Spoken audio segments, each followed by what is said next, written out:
আসসালামু আলাইকুম। ফাজালে সাদাকাত হইতে পড়া হইতেছে।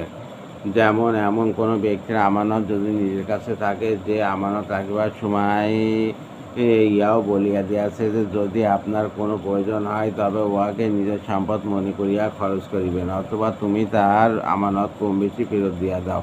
তবে উহাতে তোমার কি অনুগ্রহ হইল, যাহাতে তুমি কোনো সময় মনে করিতে পারো যে আমি বড় কাজ করিয়াছি। উপরন্তু আল্লাহ তাআলাকে দেওয়া জিনিস ফেরত দেওয়ার মধ্যে, অর্থাৎ তার নামে খরচ করার মধ্যে তাহার পক্ষ হইতে বিনিময় ও পুরস্কারের এমন অধা রহিয়াছে যে উহার মোকাবেলায় তো উহা বলাও যায় না যে আমি তাহার আমানত ফেরত দিয়াছি। বরং এইরূপ বলা হইবে যে কোনো ব্যক্তি উদাহরণস্বরূপ 100 টাকা আমানত রাখিয়াছিল, আর উহা হইতে সে 50-60 টাকা ওই অদার উপর ফেরত লইয়াছে, যে অতি সত্বর এই পরিমাণ স্বর্ণমুদ্রা উহার বিনিময়ে আমি তোমাকে দিব।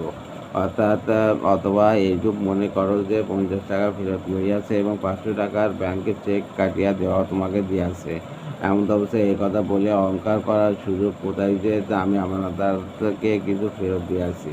এই জন্য ইহাও আদবের অন্তর্ভুক্ত যে যখন আদব বা সৎকার করিবে, তখন গর্ব অহংকারের পরিবর্তে লজ্জা ও বিনয়ের সহিত খরচ করিবে। যেমন কেউ কারোর আমানত এইভাবে ফেরত দেয় যায় যে উহা হইতে কম বেশি কিছু রাখিয়াও দিয়াছে।